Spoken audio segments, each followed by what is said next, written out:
I'll say that Mrs. Michelle Phillips, Dr. Michelle. Dr. Michelle, अरे perfect. वो Miss Mrs. का confusion मेरे को. Dr. Michelle Phillips. Dr. Michelle Phillips, Yeah. former principal Not of Phillips. Philip. Phillip. Yeah. Dr. Michelle Phillip, former principal of Wilson College, English professor. Currently head of the department. Currently of head English. of English department in Wilson College. Yeah. Hi, welcome to episode 11, 12. Yeah, this is the 10th episode. This is the 11th episode. 9th episode, 9 episode if we count We are counting Shabas. then 10 and then this is Okay. 11. Hi, welcome to episode 11 with Dr. Michelle Phillip. Dr. Michelle Phillip is former principal of Wilson College, now heading the English department, / stand-up comedian, / author, / podcaster, and / animal activist, / mother, / wife, / our new friend. I like that one. Yeah. So there are many more slashes, but I think the screen must have run out by now. Yeah. So thank you so much for coming, ma'am, all the way to the Prince of Suburbs. It's an absolute pleasure being here with the three of you, and I'm excited to be in this conversation with all of you. Yeah. So let's see how it goes. Yes. Lovely. So I think we've covered a fair bit of the introduction. Just wanted to start with how your podcasting journey started and what did you think of when you were getting into, and what did you expect to get out of it versus what you actually are getting out of it? Okay. So the first thing is I was inspired during the lockdown when we had to make lectures for our students and PowerPoints and things like that. So my question was, how can I go beyond the the usual PPTs? So I taught myself how to record voice with each slide and how to convert it into a YouTube video, and all that happened during the lockdown. And then I realized that there were certain things which I didn't need to have a PPT. I could just speak into the mic of my own mobile phone, record a voice message and send it across to my students. So I started doing that, and I would do, okay, chapter 1 of this, and yes, chapter 2 of this, and okay, here are some questions that you need to consider, and how do you answer multiple choice questions. So I did that, and then I realized that one of the things I love doing is talking. And I said, okay, why not a podcast? But I had no clue how to do it. So I thought about it for a while, and I said, no, this has to happen. And so that became my goal, and in October 21, I put it out there on Facebook. I'm starting my own podcast, guys. It's releasing on 2nd of December. It was a rather reckless thing to do because I had no clue. Yes. If I hadn't announced it, I wouldn't have done it. Right. So I put it out there and I said, can anyone guess what my topic is going to be? Because I had so many topics and I wanted to talk about everything under the sun. And then I think one of my friends chose the right topic that was closest to my heart, and I said, okay, it's happening.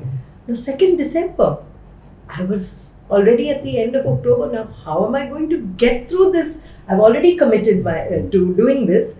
Now, how? So anyway, so I developed a structure, and then I messaged a friend of mine and I said, look, I'd like you to be on my podcast and I would like to interview. I didn't tell him it was my first podcast. And he says, yeah, I'll be very happy to be your guest on the podcast, etc., etc.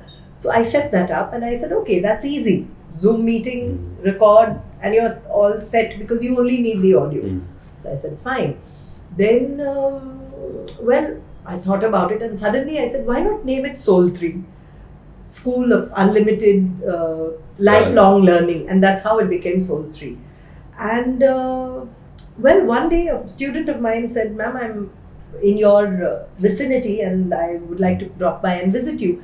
And I said, look, dude, I have this job I have to do. I have to go on YouTube and I have to learn how to set up my anchor thing so that I can anchor thingy. I'm still saying that. And otherwise, how do I host this podcast? So he said, ma'am, I know, I'll come and do it for you. And the next day, 8 a.m., he was at my doorstep, set up everything. We made a new email for the podcast, and that's how it started. Wow. And I was nervous, but I said, it's okay, let's just go out there and do it. Let's just do it. So it was basically not falling in love with your own voice, but just falling in love with the concept of you speaking out and being able to talk on different topics? Yeah, I felt that, somewhere people needed to be inspired Hmm. by other people's stories. People tell us, oh, you must read biographies because you learn from other people's lives. So I said, okay, those are well-known people. What about the people who are with us? Yeah.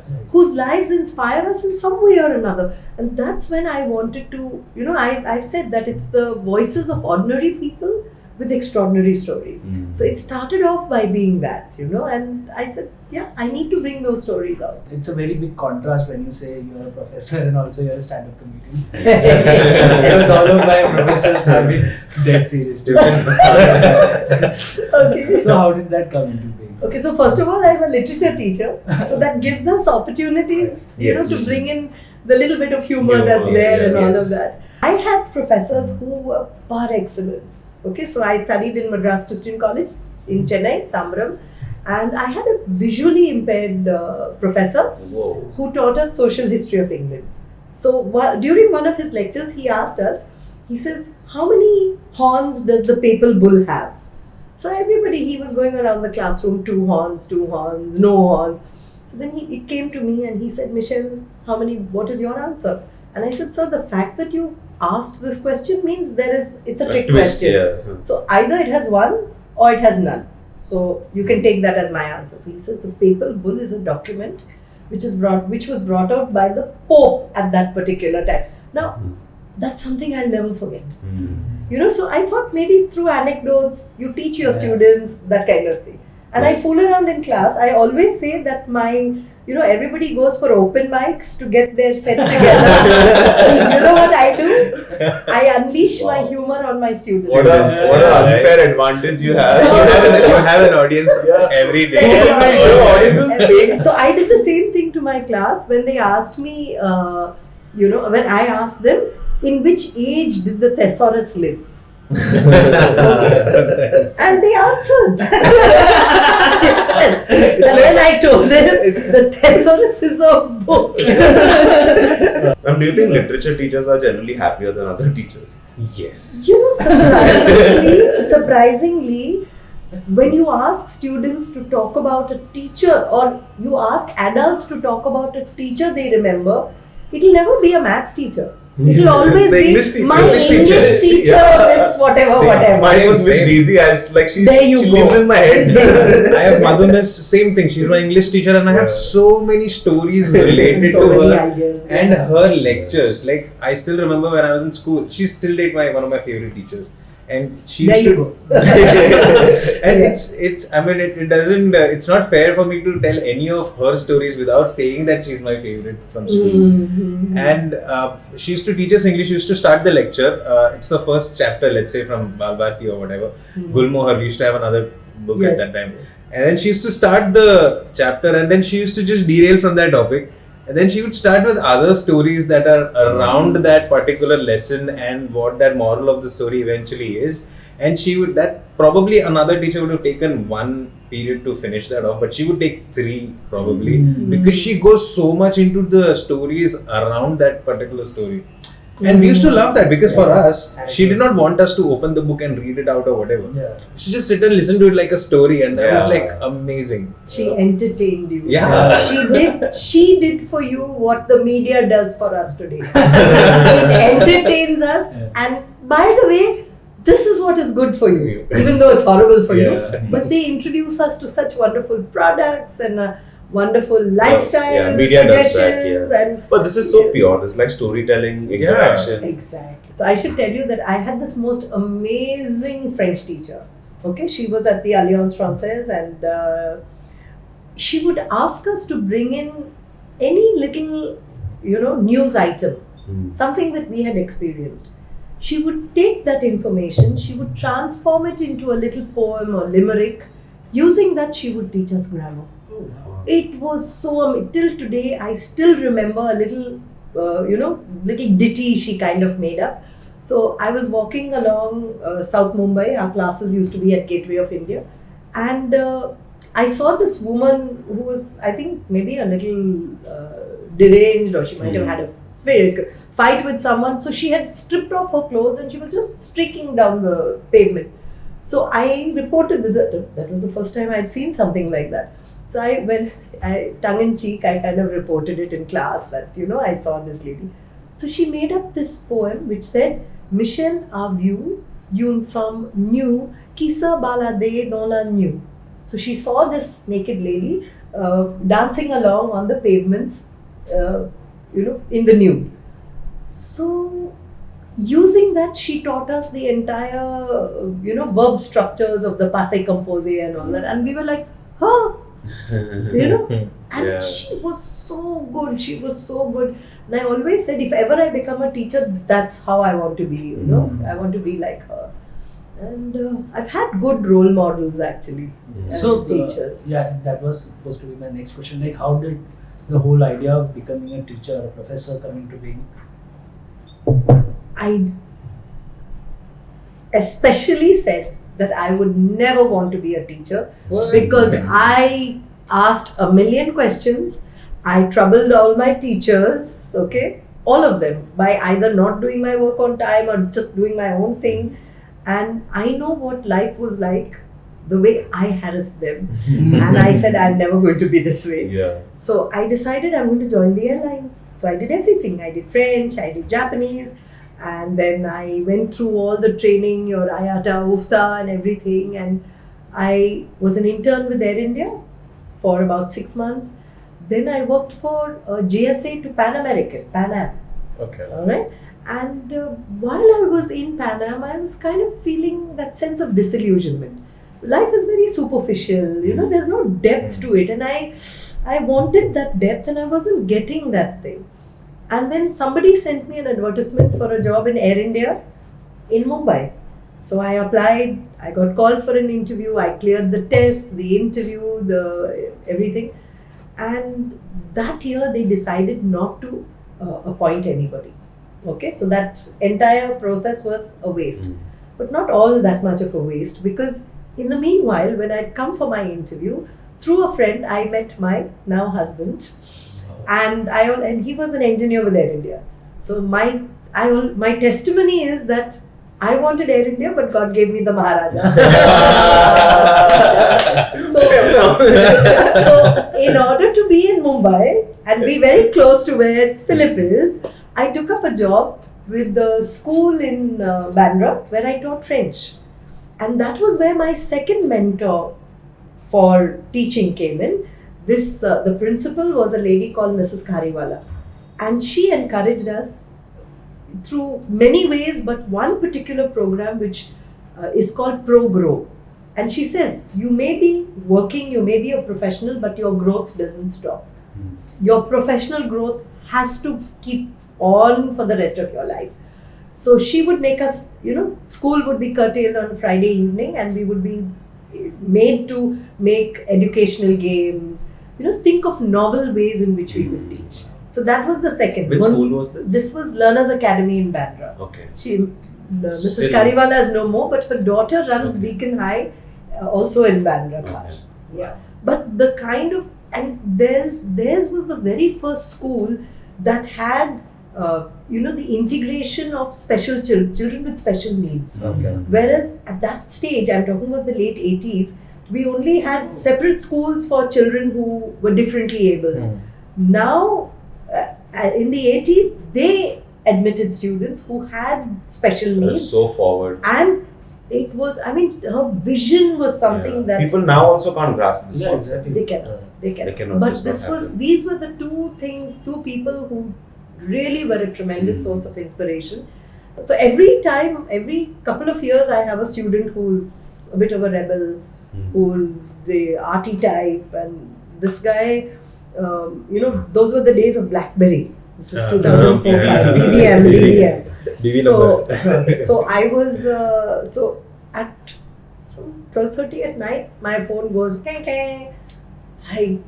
and I woke up with the start, because at that time nobody would actually have the guts to message you at night.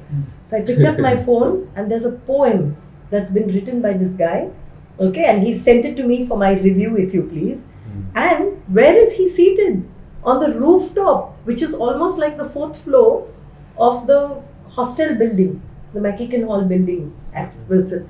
And I said, Philip, this boy is sitting on the roof. What if he falls? My husband said, go back to sleep. He's probably, so high that he's not going to fall. Just go back to sleep. Today, he's a hotshot photographer, I must say. Okay. And he actually, he's able to write his own, what do you call it? The lines that come below, the description of his work. Not just captions, but you have to do a little bit of a, story around it. Oh, he's really fantastic at that. He's doing so well. I feel so proud of him now. And he got selected to go to New York School of, I think, film photography. It's film, but he got a scholarship to do photography. Wow. Now Nice. he does photography and. To be very honest, I would like to brag that we are very talented people. But we've grown up in such a different environment where even if your parents are not pressurizing you to do a certain thing, the brainwash is so strong, you will not escape it. You will not escape the brainwash. You will know that after this you have to do this, after this you have to do this. Forget your passion. You have to find one skill, make yourself a pawn on a chessboard where you have that one skill. Like, what does a horse do? What does a pawn do? You are one of them. That's what we've been taught. And while living in Dubai, being in a international kind of community, I was still in the same thought process. Still the same brainwash, but it's fascinating that how you are so proud of your students because they really followed their passion. And they made it big. When an infant is born, a human child is born, it is born with only one fear. Like, it is not the fear of hunger, it is not the fear of losing its mother or anything, it is the fear of falling. That is why kids like joke and I just remembered some cute baby video. exactly. So I think that at least my schooling, it was always based out of fear. Yeah. You I think do most this, of us work from that Fear. and that is what has established to the extent of my life. Like, something I'm doing, there is always a quotient of fear. If I don't do this, there is going to be stuff like this happening, or possibly there's going to be repercussions. But the whole schooling, the idea of schooling was, if you don't do this, you will get punished. You have to do this. That But there was- Punishment system. And the concept of not answering why. Like, Yeah. it's There just have been teachers, ma'am, because when you I ask said them, so was Yes. a legit answer. Like, because I said so. I think only a mother is allowed to say Yeah. that. Why can we not do that? Because I said so and I'm your mother. Which is probably tried explaining 1,000 times. As my younger daughter will say, I didn't ask to be born. Yeah, I used that logic for a long time. That's when a slipper comes flying. Sir, absolutely. Yeah, of course. No, but to come back to this thing of fear, I think most of us, I think 99% of people function from that position of fear. Right. That if we don't do what people in authority tell us, then we'll be blacklisted. Right. Then we'll be punished. Then we'll be made to stand outside the class. And I think that kind of situation ensures that learning doesn't happen, except out of fear. Yes. And I don't know, I try to interrogate, if I'll give you an example. When I went back to my school, so this teacher was telling me, Michelle, you must see, you have 2 daughters, you're well settled. Please talk to your classmate. She also needs to settle down. So I said, what do you mean, miss? So she said, no, she needs to get married. And I said, you think marriage is a settling down? I think it's the most unsettling experience, I said. And see, initially you don't know what you're getting into. No? You're having to live with another person. See, courtship is a different ball game altogether. But when you get into a marriage, you realize, the things you have to forego that you enjoyed doing earlier and things like that. So then she said, you're so right in what you say. And I think I've always been the kind of person who will look at the flip side. So that's how it is. Like, for example, basic thing, we were at a garden. My daughter, the one she was at the top of a slide, and the slide was like a kind of a pipe. Okay, so she had to come down, and she was determined her father would need to come up and come along with her. So he goes to the pipe at the bottom, he stands there and he says, see, my shoulders are beyond this pipe, so I won't be able to fit. She stares at him for a while and she says, "Why don't you turn like this? Then you can." So she was right, but our system doesn't teach us to question. Think. I'm Yeah, telling you that this is equal to this and therefore it has to be this. It's not. I do know of teachers who, when they teach poetry, they will interpret, this is what the poet meant. No, the poet didn't mean that. He had no intention of meaning that. I actually have, Robert Frost is one of my favorite poets, and I have a little booklet which is all about, it's a kind of a biography. Okay, so there are his poems and how he was inspired by various poems.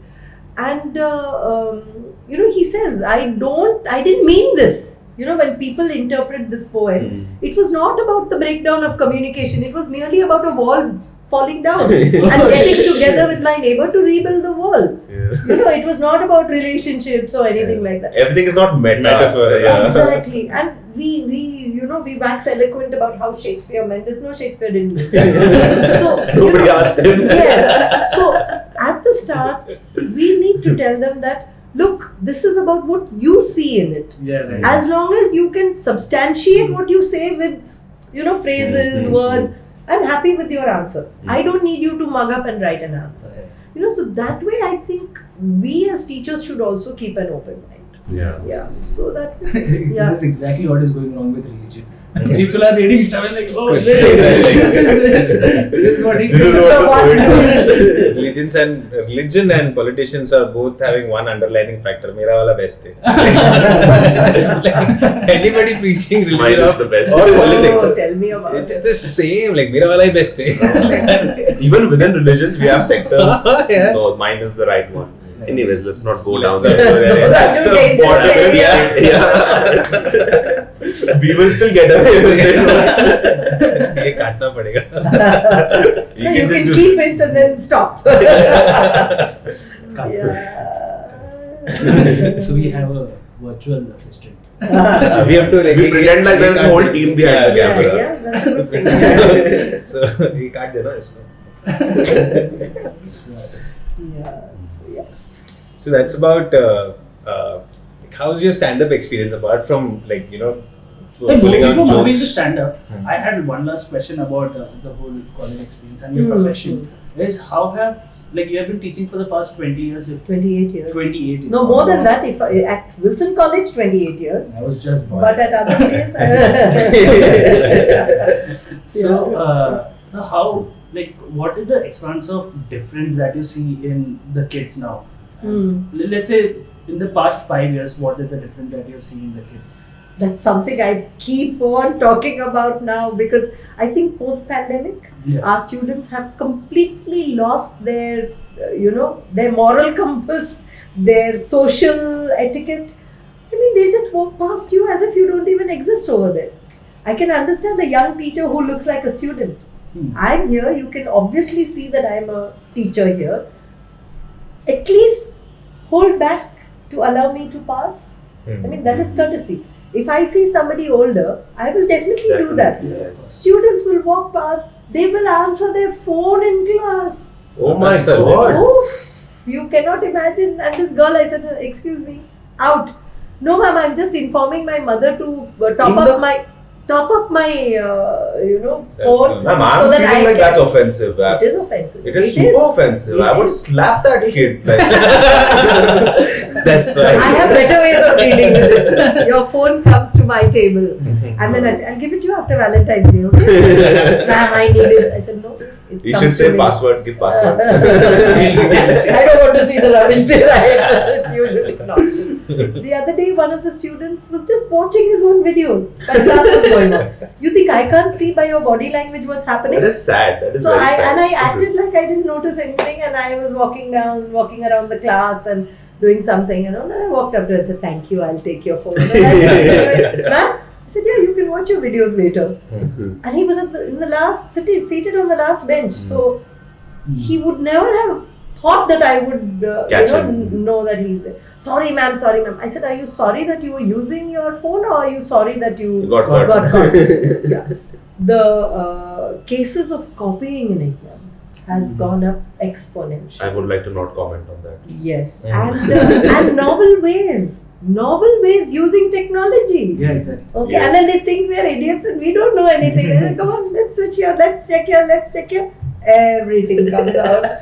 Yeah. So they seem isolated and happy in their own worlds, thinking that they've made it big and they don't need people around them. And I keep telling them, you need human beings. Yes. You need social interaction. Absolutely. You need to learn to know when to speak, when to hold your tongue, when to. No, there's no. I'm sorry, but this generation right now, post-pandemic, has no social skills at all. No. It's very It's sad. getting really Very hard. sad. Yeah. No, but over the years, I find the current I'm talking pre-pandemic. They are students who know what they want out of life. I graduated not knowing what in heaven's name I'm going to do after a degree in English literature. And do you want to work? Do you want to study further? I said, I have no clue. And my mother said, okay, go and do this. I said, I want to join the airline. She said, okay, let's see what you need to do. But I find that there are a lot of students who understand they need to do online Yes. internships, they need to study certain things and be aware of that, the kind of effort they need to do to put in class. And so that this was my opinion of the student community just before the pandemic hit. And do you think a lot of this has to do with upbringing as well? Because I think in Definitely. pandemic, people realized who they actually live with, whether it's a spouse or a family member. Sweet. You are suddenly seeing everyone and you're like, oh, Like, wow, this person is like this. Finally, And you're looking at yourself also. You're like, this is how you This exist is when you how don't have I work in am. life. Yeah. When you have free time, what do you do with it? Where does your mind go? You started Okay. realizing all these things, and it became I think that's when people just lost hope with Yeah. themselves. Absolutely. people changed after But that's pandemic very big time. disrespectful. Like, That answering phone and So talking about generations, as we said, Mhm. so earlier I feel like a generation gap existed between parents and kids. But like in my house, I have my mom and dad, then me. So for me, there was like, okay, एक पहला generation gap यहाँ पे आ गया. My younger brother is 9 years younger to me. So I see a generation gap between me and him also. Yeah. So अभी जो generation gap वाला concept has shrunk a lot, I feel. And as a professor, I mean, you've been teaching kids every year. You've seen newer batches. Every every year it's a new year, batch. it's like an Yeah. update itself. It's like an update. in my mind, that's like a horror movie. Like, It's not. That's what's so beautiful about being a teacher. that's because you've chosen to see it that way, man. I have batches. I mean, I learn from them. Yeah, exactly. I learn so much from them. I keep an open mind. I know what's happening. So again, talking about your new BYOB, my children, my daughters used it in the car. Mom and dad going to Pune for the weekend. They're having a party at home. BYOB. I said, okay, just make that. Not bring your own booze. Make it bring your own boyfriend. Otherwise, you all will end up fighting with each other. How does mom know this? I know it because my students have taught me. Right. So I am literally, I have to upgrade every year because every year there's a student or a group of students that will teach me something more. So that's how I feel as a Yes. teacher, and I can relate to people of your age because I have students of that Yes, age, right. students who are younger. So You should have a larger stage, man. There are not people not many people like that exist. Like the amount of energy you have and the amount of passion you bring to life, you need a larger stage. I think podcast is a good start, I but think so. you should just go for larger stages. Yeah. No, Hopefully, I'm thinking yes. of now building my my comedy thing as well, yeah. and I have been working on some sets beyond the usual jokes that I crack about being overweight and people making fun of me and how I. The student angle is very funny. Like The if student, student angle will be hilarious Who for would be your people. favorite comedian? Who my favorite? Yeah. In India, let's start with India. In general, I mean, Maybe there's in always India one first. favorite. Is there anyone in India? Yes, Veer Das. Yeah. Wow. Okay, Who and is- Kenny yes. Sebastian Yes. is my second. And then there's this wonderful routine that I use in class to teach theatre of the absurd. and that is Kannan Gill and Kenny Sebastian, and the episode is called Flat Lime Soda. Oh yes, So that's why, and It is when hilarious. Love I'm that. traveling, Brilliant hilarious. when I'm traveling, my phone is on the seat if I'm driving alone, and it'll be video, but I'll be listening to the audio and I'll be laughing at Vedas and these guys. But I use it to teach theatre of the absurd, because that flat lime soda Theatre of the Absurd is a is a concept in Okay. modern 20th century drama. okay. You can see my tattoo Godot. Yeah, This is Godot is a character from a play that's called Waiting for Godot. It's an existentialist play, and Godot is a character that everybody is waiting for. Okay. Okay, so everything happens while, they are just spending time together, chatting on a road, a wayside, and these are two tramps, and they say, let's go, and they say, no, but we can't go. Why? Because we're waiting for Godot. And both the acts, the playwright himself says that Waiting for Godot is a play in which nothing happens twice. So act 1 nothing happens, act 2 nothing happens, Godot never comes. So when my younger daughter started all her tattoo things, so I said, let me also do something. So what do I do? So I chose Godot, and I said, I'm Godot, I have arrived, and they were barking up the wrong tree because they were looking for a man, and Godot has arrived and I am she. So I put it that way. Then I use this, I can explain a lot about of this. And biblically, my people in church and my friends would say, no, but as Christians, we're not supposed to put tattoos and things like that. So I added the wine. grapevine. This is again my inspiration, because I've said that without God, I'm not even a dot. Oh, Yeah. snap. And this verse is John 15:5, where you say that I am the vine. Jesus says, I am the vine, you are the branches, and unless you abide in me, you will not bear much fruit. So for me, spirituality is it's something that I believe is a personal relationship with God. I cannot stand the violence that comes out of organized religion, and how we can, put people aside. We can murder people. We can do so much of harm in, against humanity, all in the name of religion. Yeah. So that's why I still go to church. I still, sing in the choir, but I don't get dragged into any debates on religion and God and things. That's it's between me and him. Or her, as the case. And the is. toxicity Organized starts religion these is a very good conversations. term that you used. Organized religion. Organized That was Yeah. That's what it is. Because see, we also teach things like the Reformation and how the Bible came to be written and translated. That also, there's a lot of humor in it. But people will never talk about the humorous side of the writing of the Bible, because there are words which can be translated into many different concepts and ideas. So it talks about this one woman and how she was moved. Okay, she was, the word moved can mean so many things. But somebody says it can also mean that she passed wind. So in theses on She the moved forward. theses on the translate. That's a very graphic description. The wind moved back, but she moved forward. Yeah. So no, literally, there's so much that you can interpret, you can laugh about. Yes. And people don't even look And at that's the a perception Bible to thing. laugh about it. Like, you have to find the humor I in always it. say, why is it that Jesus chose the Samaritan woman, the woman at the well, to be his first missionary? The Samaritan woman is believed to be the first missionary. So why is it that he would choose a woman? So I said, okay, just picture this, alright? When he appeared to her, he said, I will give you living water. She heard the message, she threw all her vessels. Now this is all biblical,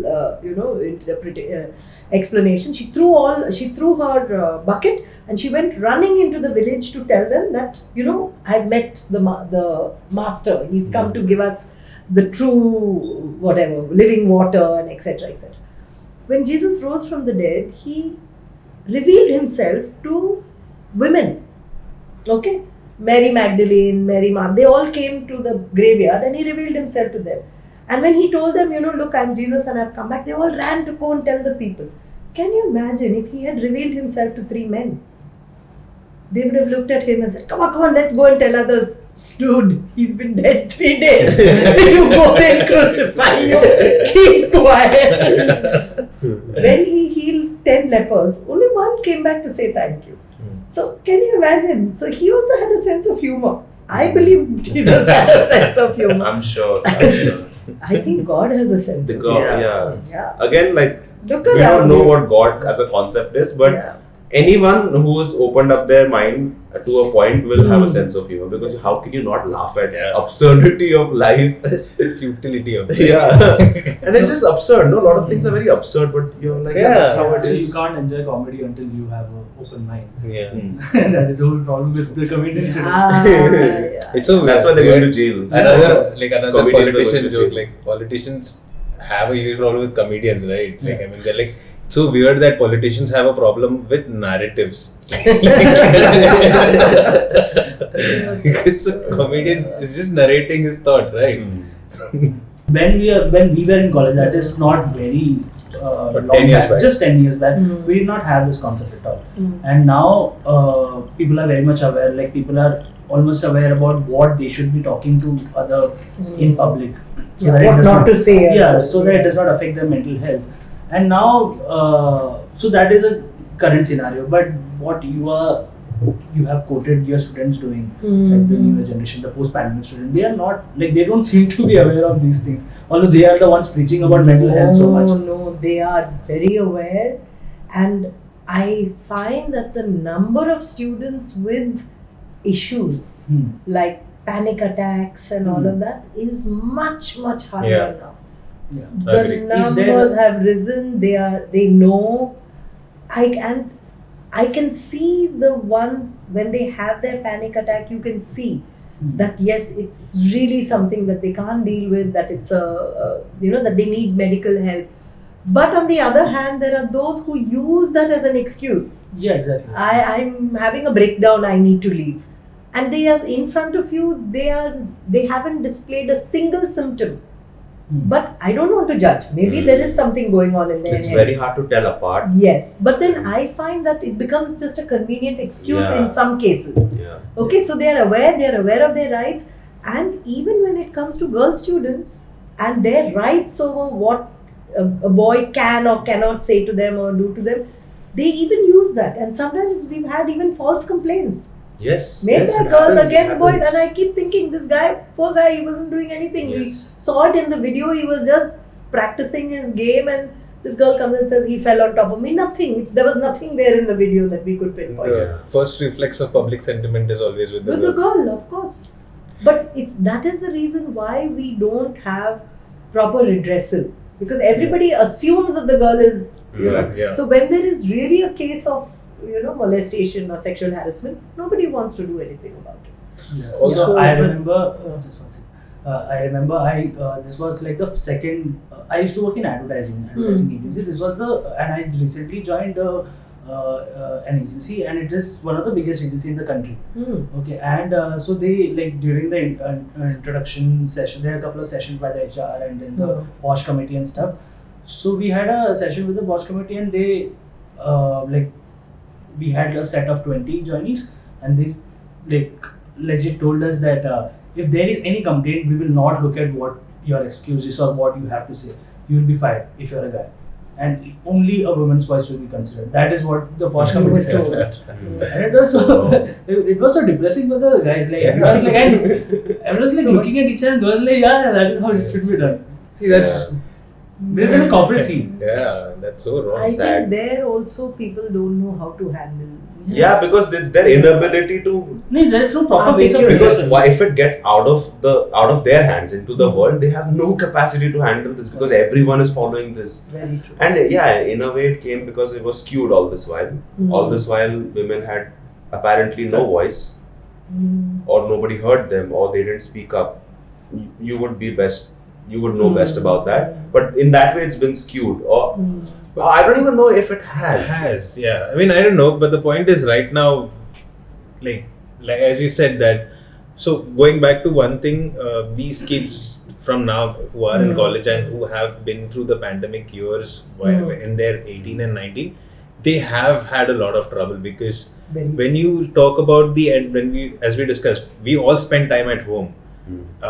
We were so exposed to our own selves so much and each other. Exposed. Overexposed. That even the toxic traits were so out in the open in the house. Like domestic violence in so many houses went up by big measure. Yes. And kids were a part of it. They sat there seeing all of that too. So coming out of that after 2 to 3 years and suddenly expecting them to be in a social setting was a bit It's difficult. also a big So a lot of introverts went, got a lot more into, they were a lot more uncomfortable talking to people. Definitely. Now the point is कि nobody knows, like even kids don't know कि यार मेरे को issue है कि नहीं है. Exactly. That's true. समझ रहा है? And यार मतलब Because they're not talking to anyone. हाँ, and notorious kids are using it as a defense for everything. That's And now we are at a point that we cannot tell them that ये ऐसा नहीं है और ऐसा है.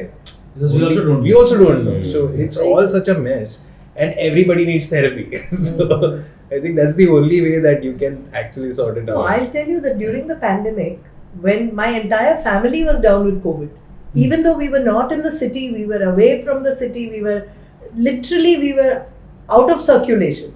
Just one chance encounter with a gardener or somebody, COVID came home, all of us had COVID.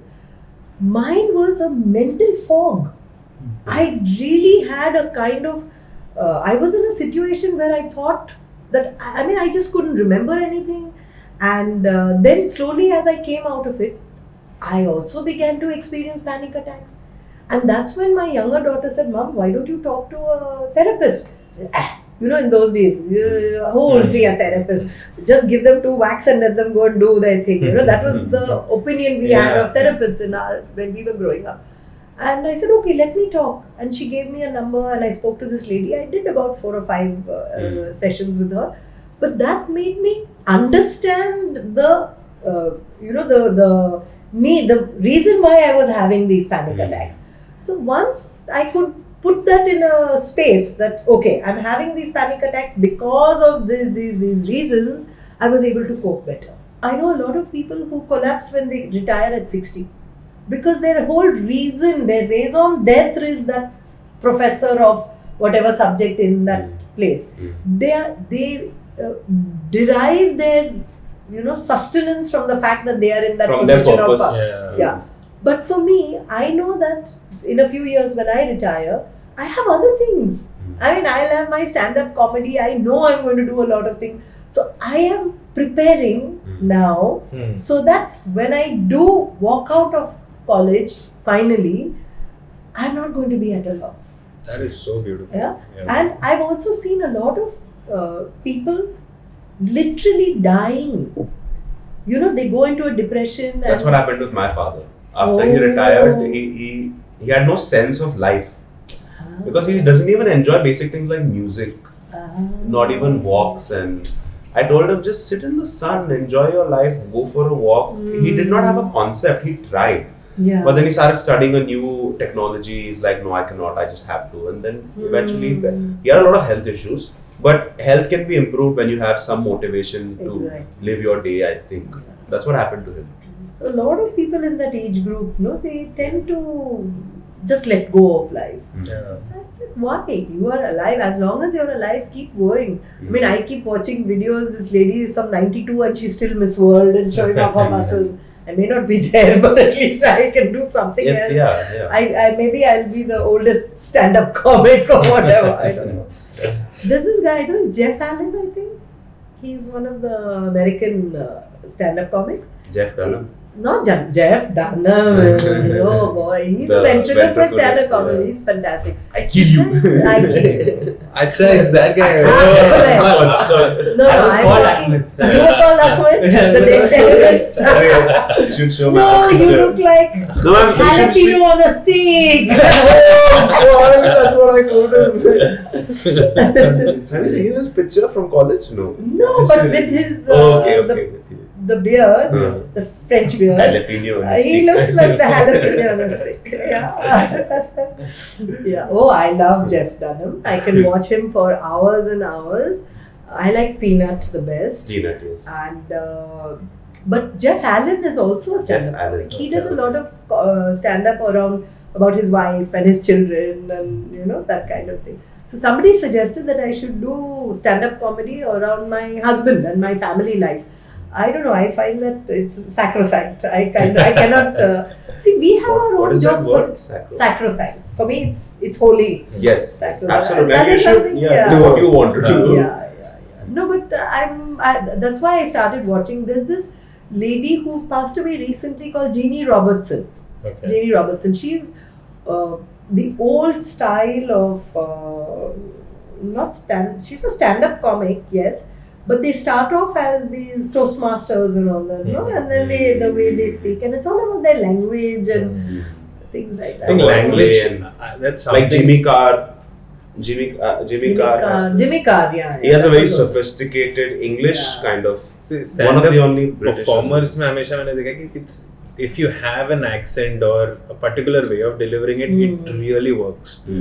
Like बहुत It मदद should be करता your है. authentic हाँ, voice, it but- keeps people together, and Yeah. especially in India, the biggest advantage is since we have so many different states, and when you see comics coming from different states too, like if you look at Kenny Sebastian, like you said, he has that small little bit of a Malayali accent, a South Yeah. Indian. So why are you doing this? Macha, what is this?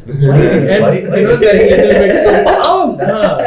And he'll make that face. So he's got a He's character got that going. innocent Yeah. thing. So his delivering वो lines जिस तरीके से deliver कर रहा है with that South Indian accent मिल रहा है उसको. Yeah. There is already a set going on. And the girls swoon over him. Yeah. I'm sure many of them would have cried when he got married. Yeah. And Rahul Dua, when I saw his stand-up recently, he's a Punjabi guy. Yeah. So he's coming. उसका पूरा stand-up, he is doing it with this Punjabi accent. So the crowd is already in for something Yeah, with but the that's accent, the and thing. then the He's joke not is doing coming. an accent. It's It's his his voice. So that's what I'm saying. So you always have an edge when you have this. When you are going so on. like authentic, you automatically become unique. Exactly. I think that's hard to find that voice. Yeah. It takes a lot of grind, and I'm sure you must. I mean, you both are doing open mics to find your voice, but you must have found it. For me, I know what I want to do. See, I remember we used to watch Mr. Bean. Yeah. Okay. Then I realized he was an English professor. Yeah. His name is Rowan Atkinson. Atkinson. And then I watched Blackadder. Yes. And then there's this one routine which is the devil in hell. Okay, it's called the devil in hell. You must watch it. So he comes out there and he says, "Yes, hello everyone.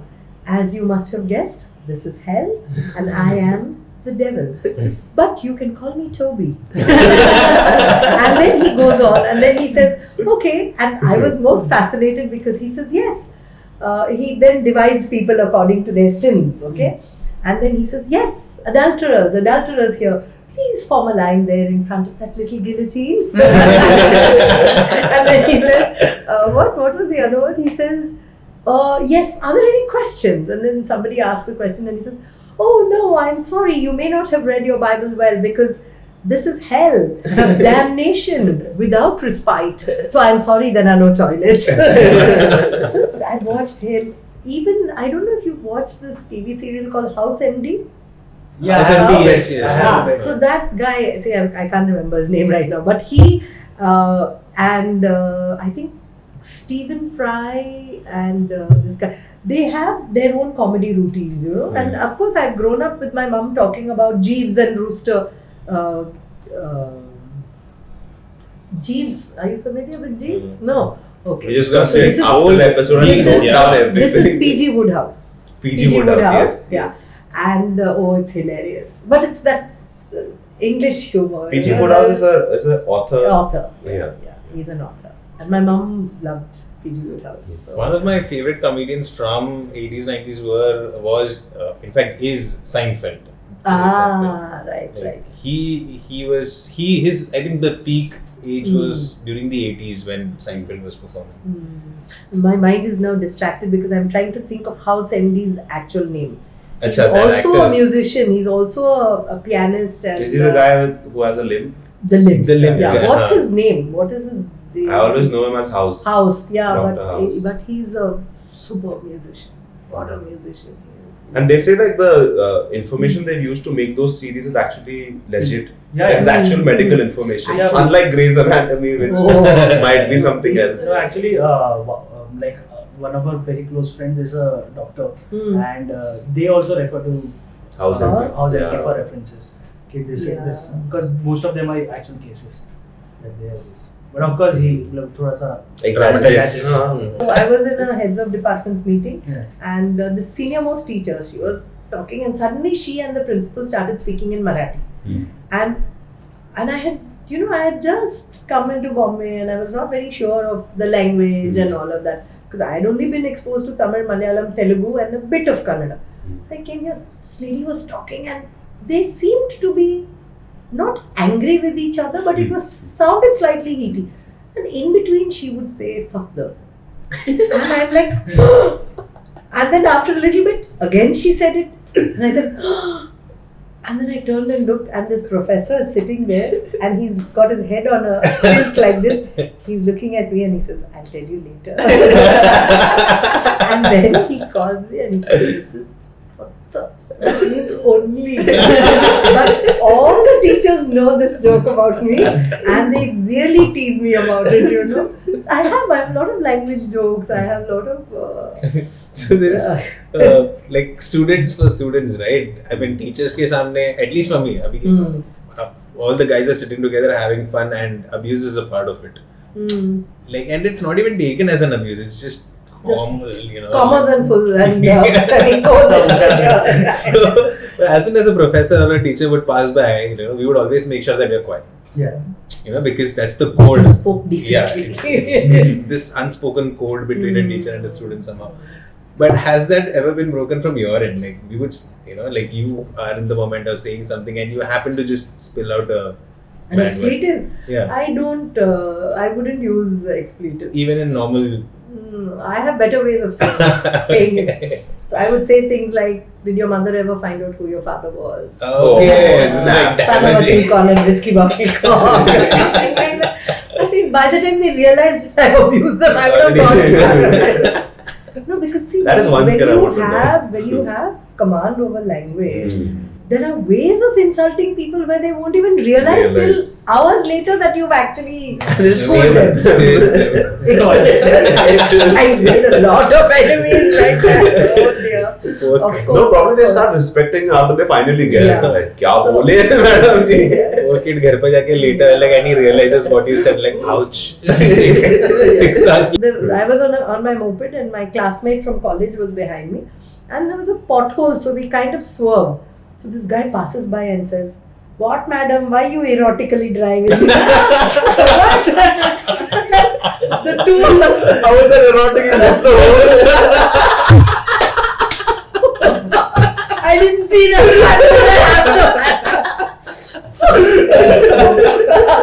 We both laughed so much, and we said, "He must have meant erratic." Erratic. I didn't figure that was the word he was going for. I was just so distracted. Yeah. Oh, erratic. Oh, it's hilarious, some of the things we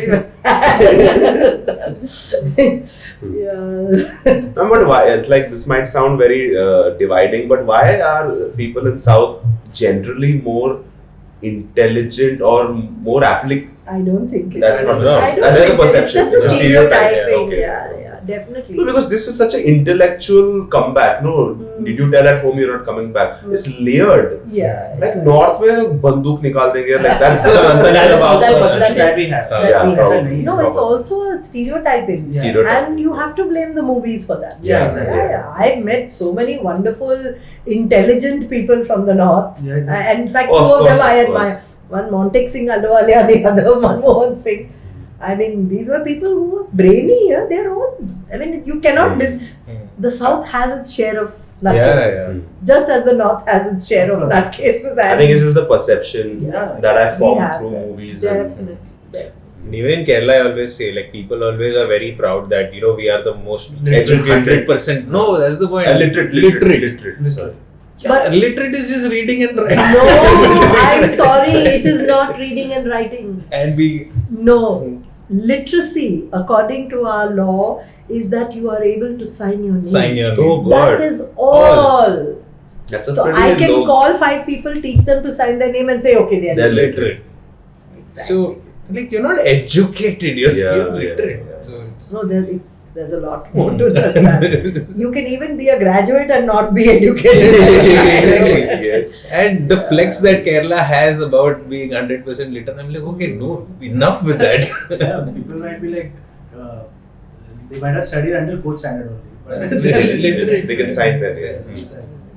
So one thing is about alcohol consumption. Oh, boy, Okay. that's. So somebody on one of my WhatsApp groups had posted that some statistics about maximum alcohol consumed Kerala and Tamil Nadu. Kerala was the highest, and the other guys are fighting. How dare you say something like that? There's a big fight going on. I said, see, there's obviously something wrong with this statistics because nobody has taken Punjab into account. Punjab, do you know they're the only state where they have a liquid buffet? It's a buffet where you choose your alcohol and you're allowed to have however much you want. Oh, wow. And who hasn't heard of the Patiala peg? Yes. And you're Yes. counting them and they're happy about it. They are not bothered. You say what you want. We'll drink, we'll be happy. We are not bothered about what anybody has to say about our habits. These are our habits. Exactly why the consumption is low there. Because it is so open. Like in Kerala, it is so restricted that people want to drink. Want to Because it's- drink. it is So just- Kerala and Punjab are the top two states Consumption every is year. Yeah, low yeah. in Punjab. It is No, no. not low. No. It is not low, but because It's proper. It's yeah, they don't brag about it because it's so open. It's a part of the culture almost, I feel. When it's not there, it's a Yeah. problem. So if you go to Gujarat, in the hotel room they have a form if you want to get a license. What do you call it? Permit. Liquor permit. Liquor permit. So the form says, "Bevda ka na." Next sentence, "Bevda ka baap ka na." Really? Can you imagine? Is that like? So It's actually there on the form. And they don't mean it sarcastically, or they're just Or downright. you drunkards. You're a drunkard if you drink. Okay. And you take a walk in the morning, that same hotel will have cartons of alcohol bottles which they are clearing out from there. Okay. I don't know. The less said, the better. And what's your opinion on alcohol and consumption of it and brain health that may or may not that is affected by alcohol? Yeah. I don't know. I don't want to know. Do you enjoy drinking sometimes? I didn't until maybe a couple of years ago when I started to experiment with things like Bailey's Irish cream. And now my all-time favorite is Cointreau, which is an orange liqueur. Okay, and liqueurs. Cointreau, C-O-I-N. They use it to make margaritas. Yes, that's right. So I like that, and I didn't know how to drink it, so I would drink a little. It's horrible. And then I realized, I'm supposed to serve it with crushed ice. Okay, let me do that. So now I've said, why not? Why, yeah. Why So, not? but in all those years, you did not consume. I didn't feel the need to consume. I always say, you guys need alcohol to act mad. I can act mad without the alcohol.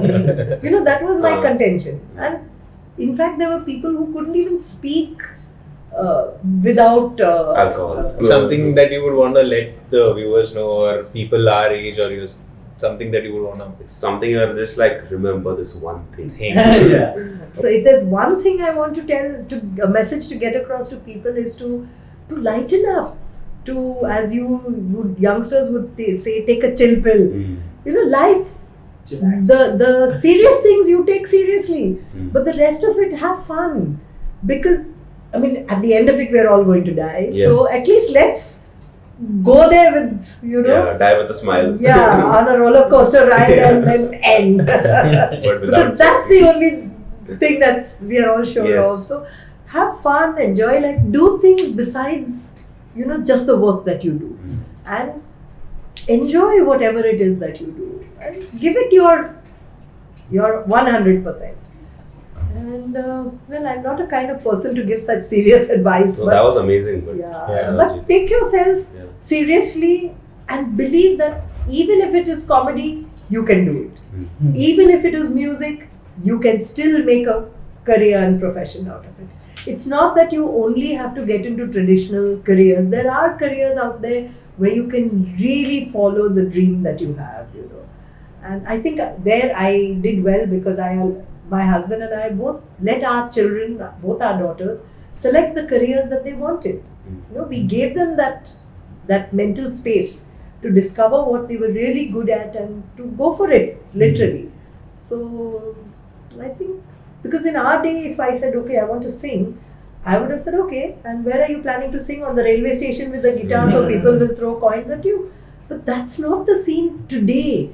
Globalization has created that shift where we have opportunities in so many areas. Now, who would think we are having this conversation? Yeah. Like today, Spotify doesn't allow India to monetize podcasts. But I'm sure that in a while that too is going to come. Change, yeah. You know, so it will happen, and I hope by then I will be retired and I will have Full enough time to do my podcast. Yeah, full time. कुछ करते bro. कुछ करते हैं bro